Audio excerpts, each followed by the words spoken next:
नमस्कार, स्वदेश न्यूज की खास पेशकश में आपका बहुत स्वागत है। मैं हूं आपके साथ ऋषभ राय। मध्य प्रदेश में 24 और 25 तारीख को होने वाली ग्लोबल इन्वेस्टर समिट को लेकर तैयारियां जोरों पर चल रही हैं और प्रदेश की मोहन सरकार प्रदेश में औद्योगिक विकास और युवाओं के लिए रोजगार उपलब्ध कराने की रणनीति पर लगातार काम कर रही है और विकसित भारत के साथ विकसित मध्य प्रदेश के पथ पर आगे बढ़ रही है, जहां एक और जीआईएस में देश विदेश से उद्योगपतियों को प्रदेश में निवेश करने के लिए आमंत्रित किया गया, तो वहीं स्थानीय स्तर पर भी उद्योगपतियों को कई सुविधाएं और संसाधन के साथ ही विभिन्न स्तर पर छूट भी प्रदान की जाएगी। मुख्यमंत्री डॉक्टर मोहन यादव का कहना है कि रीजनल इंडस्ट्री कॉन्क्लेव में सबसे पहले स्थानीय उद्योगों को बढ़ावा मिले और वर्तमान में संचालित उद्योगों का विस्तार करने में सभी सुविधाएं प्रदान की जाए। ये हमारा मंशा है और इसके लिए मुख्यमंत्री ने सभी कलेक्टर्स को निर्देश भी दिए हैं और उद्योगपतियों को किसी भी प्रकार की समस्याओं का सामना ना करना पड़े, इसकी बात कही है। इसका विशेष ध्यान रखने की बात सीएम ने कही है, क्योंकि उद्योगपतियों की सहायता से ही प्रदेश की अर्थव्यवस्था सुदृढ़ होती है और रोजगार के नए अवसर भी सृजित होते हैं। रीजनल इन्वेस्टर समिट में सीएम कह भी चुके हैं कि निवेशक आगे आए, नए उद्योग स्थापित करें और युवाओं को रोजगार देकर प्रदेश के विकास में सहभागी बने। उन्होंने जोर देकर कहा कि हमारा प्राथमिक उद्देश्य है कि सबसे पहले स्थानीय उद्योगों को बढ़ावा मिले। सीएम ने कहा कि उद्योगपति प्रदेश की अर्थव्यवस्था की मजबूत कड़ी हैं, उनके प्रयासों से ही रोजगार के अवसर सृजित होते हैं और क्षेत्रीय विकास को गति मिलती है। हम प्रदेश के सभी उद्योगपतियों को स्थानीय स्तर पर सशक्त करने का प्रयास कर रहे हैं।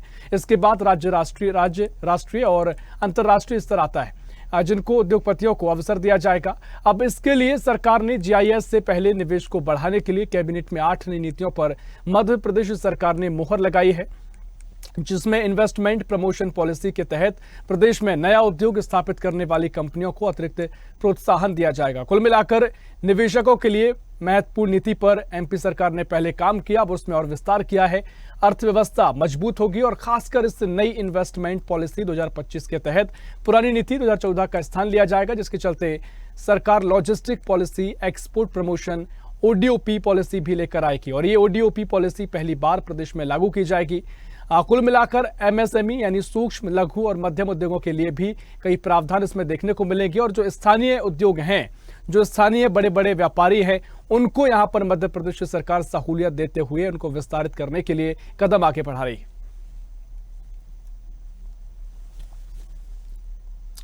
और सीधा आपको भोपाल लिए चलते हैं, जहां पर मंत्री कैलाश विजयवर्गीय कैबिनेट की बैठक को लेकर प्रेस ब्रीफ कर रहे हैं। क्या कुछ फैसले लिए गए हैं, क्या कुछ नीतियों पर काम हुआ है, उसकी जानकारी साझा कर रहे हैं। जीआईएस की तैयारी के प्रबंधन के लिए एक समिति का भी गठन किया गया है, जिसमें हमारे दोनों डिप्टी सीएम हैं, भोपाल के प्रभारी मंत्री हैं, भोपाल जिले के स्थानीय मंत्री, सांसद और भोपाल और खजुराहो के स्थानीय विधायकगण, मेयर, ये सब इस कमेटी में शामिल हैं। जीआईएस के माननीय प्रधानमंत्री जी 24 फरवरी को यहाँ पर आ रहे हैं और 25 को हमारे गृह और सहकारिता मंत्री माननीय अमित शाह जी भी आएंगे। मुझे लगता है कि समापन गृह मंत्री जी अमित शाह जी ही करेंगे।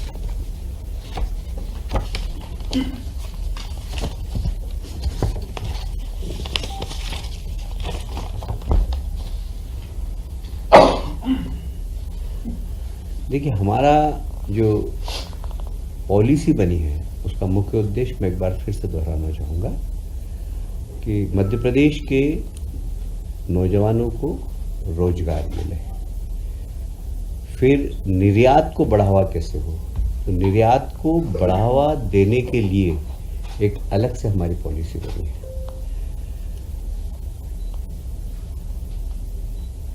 निवेश करने वालों को बहुत ज़्यादा परेशानी नहीं हो, सुलभता से निवेश कर सके, इसलिए जो अनुमतियों के अंदर समस्या जाती है उसको मिनिमाइज किया है। पहले कभी कहीं 25 अनुमतियाँ थी तो उसको कम करके 15 कर दी, किसी विभाग में 30 अनुमतियाँ थी तो उसको 12 कर दी। अनुमतियाँ और सब ऑनलाइन है और पारदर्शी और समय सीमा के अंदर सारी अनुमति देना चाहिए, इस बारे में शासन के निर्देश भी है। ईज ऑफ डूइंग बिजनेस को बढ़ावा देना हमारा इस पॉलिसी का मुख्य उद्देश्य है। मध्य प्रदेश की लॉजिस्टिक क्षमता को बढ़ाना। आप सभी जानते हैं हमारा लैंडलॉक स्टेट है, हमारे यहाँ इसका लाभ भी हमें और तो कभी कभी नुकसान भी होता है, क्योंकि पोर्ट नहीं है, एक्सपोर्ट करने में हमें परेशानी आती है। तो हम लॉजिस्टिक को कैसे मजबूत कर सकें और कैसे निर्यात ज़्यादा हो, उसके लिए हम फैसिलिटी उद्योगपतियों को दे सकें, इसके लिए हमने लॉजिस्टिक पॉलिसी बनाई है। और पोर्ट तक सामान पहुँचे तो उनके ट्रांसपोर्टेशन में भी हमारी जो नई पॉलिसी आई है उसमें हम उत्पादकों को सहयोग करेंगे।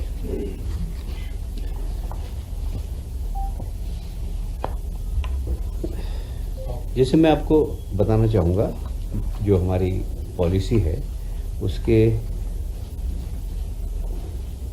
जो हमने फोकस किया है वो निवेशकों को हमारी प्रमुखता में लिया है, और सरकार कैटालिसिस की भांति काम करेगी, सरकार उत्प्रेरक की भांति करेगी। निवेशक आए और उसका काम कैसे जल्दी हो, क्योंकि कई बार परमिशन के कारण अन्य कारणों से लोग परेशान हो जाते हैं। तो हमारा काम होगा, सरकार का काम, उसका निवेश स्पीडली यहाँ पर आए, और इसके लिए इस पूरी पॉलिसी को इस प्रकार बनाया गया। जैसे मैंने कहा, ईज ऑफ डूइंग बिजनेस, कई अनुमतियाँ कम कर दिए और एनओसी वगैरह भी दे दी, और ये सारी जो अनुमतियाँ होगी ये लोक सेवा गारंटी के अंतर्गत रखी गई, जिससे समय सीमा में सब हो सके।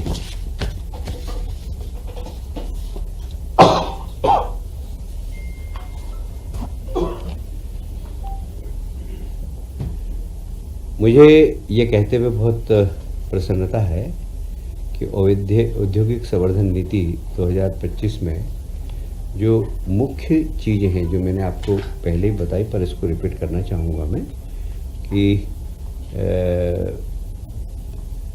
ये पूरी नीति बनी हमारी सारा उद्योगों से।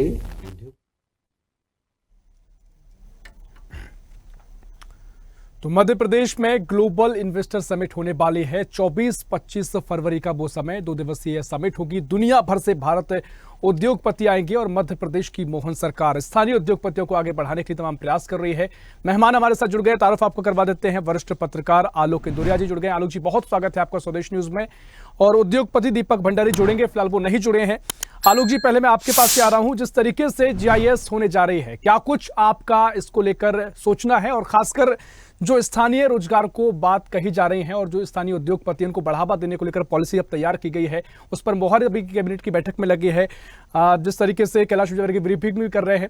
लेकिन मध्य प्रदेश में जो कॉन्सेप्ट शुरू हुआ रीजनल इंडस्ट्री कॉन्क्लेव, यानी स्थानीय से जोड़ा गया इसको, अब जो जीआईएस इस मोड़ पर आ गई है, आप इससे कहां पहुंचता हुआ देख रहे हैं, और स्थानीय जो उद्योगपति हैं उनको कितना आगे संभावना नजर आ रही है? मध्य प्रदेश सरकार की ये पहल निश्चित रूप से अभिनव पहल है, खासकर इस प्रदेश की बेरोजगारी को दूर करने के लिए। मैं आपकी जानकारी के लिए बता दूं कि पीरियोडिक लेबर फोर्स सर्वे जो 2023 और 24 के मुताबिक मध्य प्रदेश में बेरोजगारी की दर 0.9% थी, और मध्य प्रदेश में बेरोजगारियों की संख्या तकरीबन 26,17,000 से के आसपास थी, जो अब कुछ बढ़ गई होगी। अब जाहिर सी बात है, अकेले भोपाल में 1.5 लाख से ऊपर लोगों का पंजीयन है बेरोजगारी का, अकेले भोपाल में। तो इस लिहाज से देखें तो पूरे प्रदेश की स्थिति क्या होगी, 53 जिले हैं। अब सरकार के पास इतनी नौकरियां नहीं है और सरकारी क्षेत्र में इतनी नौकरियों के अवसर नहीं है, तो जाहिर सी बात है कि हमें उन संसाधनों की ओर देखना पड़ेगा जो उद्योग, लघु उद्योग, कुटीर उद्योग, मध्यम उद्योग और बड़े उद्योगों से आती है।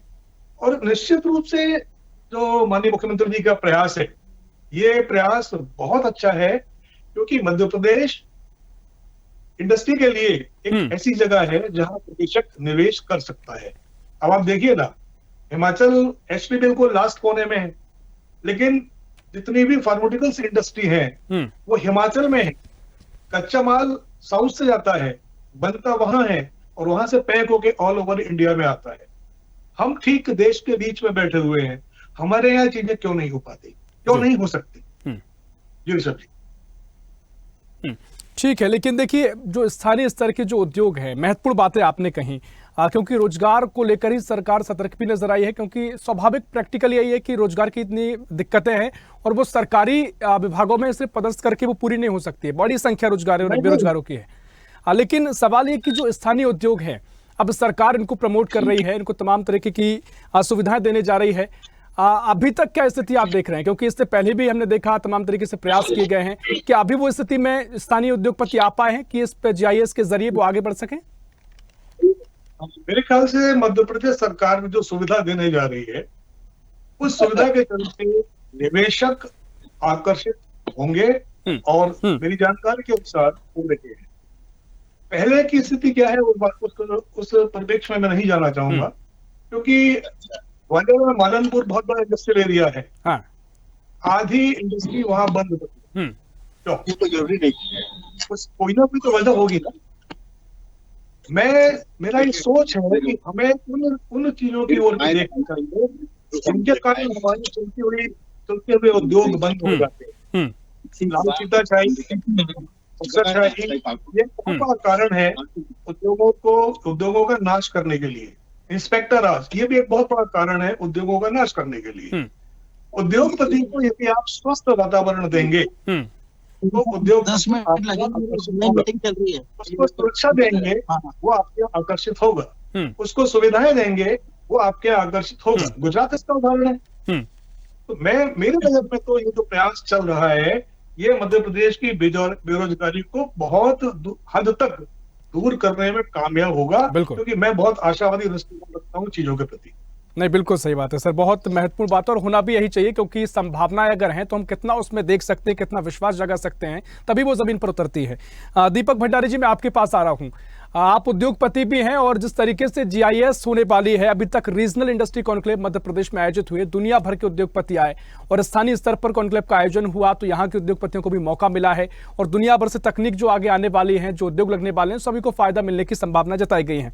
लेकिन स्थानीय उद्योगपति होने के नाते क्या आपको लगता है, क्या कुछ स्थिति मध्य प्रदेश में अभी उद्योगपतियों को लेकर है? और सरकार ने जो पॉलिसियां तैयार की हैं, लॉजिस्टिक पॉलिसी की बात वो कह रहे हैं, ईज ऑफ डूइंग बिजनेस पर काम किया गया है और खासकर सरकार ने साफ तौर पर कहा है कि रोजगार के संकट खत्म करना है, बेरोजगारी का संकट खत्म करना है, रोजगार को बढ़ावा देना है। तो जो स्थानीय उद्योगपति हैं उनको हम बढ़ावा देना चाह रहे हैं, उनका विस्तार हो सके और तीव्र गति से वो आगे बढ़े, इसके लिए पूरा माहौल तैयार किया गया है। आप क्या देख रहे हैं, अभी तक क्या चुनौतियों का सामना आपको करना पड़ता था और अब क्या आपको सुविधाएं मिलने जा रही हैं? देखिए, उद्योगों के लिए चुनौतियां बहुत सारी है। मैंने अपने पिछले भी आयोजन में, आपका जो कार्यक्रम था उसमें भी मैंने बताया था, और आगे भी मुझे लग रहा है कि सरकार जोर शोर से काफी कुछ करने जा रही है और घोषणाएं रोज हम सुन रहे हैं और पॉलिसियां भी कई अच्छी बनाई गई है। पिछली सरकारों ने भी अच्छी पॉलिसियां बनाई हैं। और लेकिन सबसे बड़ी समस्या ये आती है कि ये जो पॉलिसी है, इनको जब हम इम्प्लीमेंट करने जाते हैं, जब धरातल पर करने जाते हैं, तो उद्योगपति बहुत परेशान होता है, क्योंकि ब्यूरोक्रेसी भी अपनी जगह है और जो शासन की पॉलिसी है वो अपनी जगह है, और उसके बाद जो परिस्थितियां हैं, व्यापारिक परिस्थितियां हैं, सामाजिक परिस्थितियां हैं, और राष्ट्रीय स्तर पर और अंतर्राष्ट्रीय स्तर पर जो कंपटीशन है, क्योंकि हम एमएसएमई और स्टार्टअप की यदि बात करें तो मार्केट में आज बहुत सारी चुनौतियां हैं। और सबसे बड़ी चुनौती ये है कि आज कंपटीशन की वजह से मार्जिन बिल्कुल भी नहीं है जी। और आप जानते हैं कि एमएसएमई वन मैन इंडस्ट्री होती है। अगर वो इंडस्ट्री बड़ी इंडस्ट्री से यदि कंपेयर की जाए तो वो बहुत गलत है। बड़ी इंडस्ट्री को बड़ी बड़ी जमीनें मिल जाती है, वो सारा कुछ सिंगल विंडो उनको मिलता है। लेकिन पिछली बार भी सिंगल विंडो का जो मैं बोलने जा रहा था, मैं वो कनेक्टिविटी नहीं मिलने की वजह से मैं पिछले 1 महीने से टूर पे हूँ, मैं बात नहीं कर पाया। सिंगल विंडो शब्द सुनने में अच्छा लगता है, लेकिन सिंगल विंडो पे जब हम काम करने जाते हैं तो पता चलता है कि 10 से 15 डिपार्टमेंट है जहां हमें चक्कर लगाने हैं, जहां से हमें अप्रूवल लेना है। फैक्ट्री लगाना कितना कठिन है, यह एक एमएसएमई या एक स्टार्टअप समझ सकता है यदि वो मैन्युफैक्चरिंग में है। क्योंकि जमीन खरीदना और उसके बाद से जो भी उसकी कार्रवाई होती है, उसमें आप कलेक्ट्रेट के, आप पॉल्यूशन डिपार्टमेंट के, आपके एमएसएमई के या जिला उद्योग केंद्र के, या जितने भी आज सब्सिडी के नाम पे इतना कुछ सरकार देती है, लेकिन वो सब्सिडी जब लेने जाते हैं तो सब्सिडी लेने में कई वर्ष लगते हैं, कोई हाथों हाथ सब्सिडी मिलती नहीं है। और आज बैंकों से भी लोन लेने जाते हैं तो बैंक भी पहले कोलेटरल मांगते हैं, आपके पास जमीन है तो वो आपको पूछेंगे, नहीं तो आपको कुछ नहीं। आज एमएसएमई की केंद्र सरकार की योजनाएं चल रही है, सीजीटीएसएमई, उसमें 5 करोड़ को अभी 10 करोड़ कर दिया है। स्टार्टअप में भी 20 करोड़ तक पैसा दे रहे हैं। लेकिन आप मुझे नाम बताएं कि कितने लोगों को 5 करोड़ मिला है या कितने लोगों को 10 करोड़ या 20 करोड़ रुपया मिला है।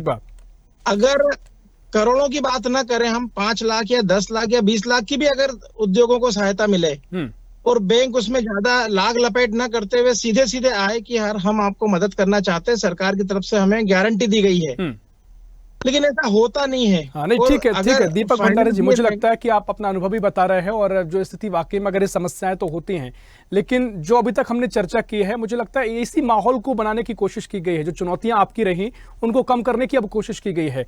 कल ही हमने चर्चा की कि स्टार्टअप्स पे और जो नए उद्योगपति है, जो स्थानीय स्तर के स्टार्टअप अगर शुरू हो रहे हैं, 15% की सब्सिडी की बात कही गई है, तकरीबन वो 18-20 लाख रुपए तक का, ऐसा उन्होंने बताया गया है।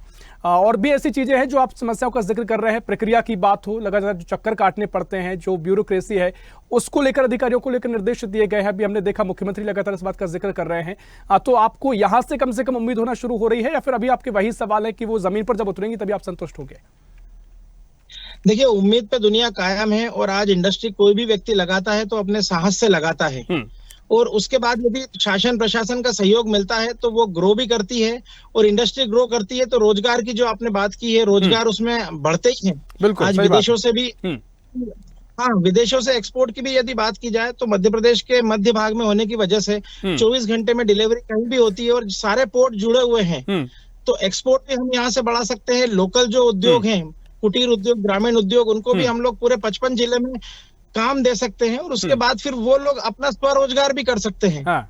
तो वो चीजें बहुत अच्छी है, अपॉर्चुनिटी बहुत सारी है। चाइना मैन्युफैक्चरिंग की वजह से सेकंड इकोनॉमी बना है, और हम चाइना को बीट करना चाहते हैं या उसके सामने खड़ा होना चाहते हैं तो हमें मैन्युफैक्चरिंग को जितना सपोर्ट मिले, कम से कम 15 से 20 साल इंडिया को देना चाहिए, तो इंडिया मतलब विश्व में सबसे आगे रहेगा। नहीं, बिल्कुल ठीक है। आप उद्योगपति हैं और वाकई में आप इस चीज का बड़ा समझ रखते हैं, तो आपका कहना काफी वैल्यूबल है। और सिर्फ चाइना ही नहीं, मुझे लगता है दुनिया में अगर तेज गति से विकास करना है, आगे बढ़ना है, तो उद्योग ही एकमात्र सबसे महत्वपूर्ण विकल्प है। बाकी और सारी चीजें हैं, लेकिन एक टाइम टेकिंग प्रोसेस होती है। आलोक इंदौरिया जी, मैं आपके पास आ रहा हूं। जो दीपक भंडारी जी के सवाल है कि बहुत सारी चुनौतियां अभी भी होती हैं, चाहे वो प्रक्रिया की बात हो या जो उनको सुविधाएं मिलना चाहिए, वो स्थानीय स्तर पर जो उद्योगपति हैं काफी दिक्कतें होती हैं। लेकिन मध्य प्रदेश की जो यहाँ की कहे कि प्राकृतिक चीजें हैं यहाँ पर, और जो मध्य में स्थित है, तो उन्होंने कहा निर्यात करने में काफी सहज हो जाता है, सुविधा हो जाती है, तमाम व्यवस्थाएं हैं। लेकिन जो स्थानीय उद्योगपतियों की समस्या है, आपको क्या लगता है अभी जो माहौल बना है उससे वो समस्याएं कम होने जा रही हैं, या फिर अभी भी कहीं ना कहीं जो जमीन पर उतरने में समय लग सकता है? ऋषभ जी, अगर सरकारी घोषणाओं की ओर अपन जाएं तो उनके अनुसार तो ये सारी चीजें धीरे धीरे कम होंगी या होने जा रही हैं। हाँ। लेकिन मैं भंडारी जी की बात से सहमत हूं। मैंने पूर्व में भी इस बात को लिखित किया था कि बैंक हो या अन्य कोई भी संस्थान हो, लाल फीताशाही से जब तक हमें छुटकारा नहीं मिलेगा, हाँ, हम औद्योगिकरण की बात बिल्कुल भूल जाए। क्योंकि कोई भी व्यापारी करोड़ों का जोखिम लेगा तो वो ये सब चीज सहन करने के लिए नहीं लेगा। बिल्कुल बिल्कुल। उसको जहां सुविधा मिलेगी वो उस स्टेज में चला जाएगा। हाँ। उसको सुविधाएं चाहिए, उसको सहूलियतें चाहिए, उसको लाल फीताशाही और भर्राशाही नहीं चाहिए। ये बिल्कुल सही बात भंडारी जी ने कही है।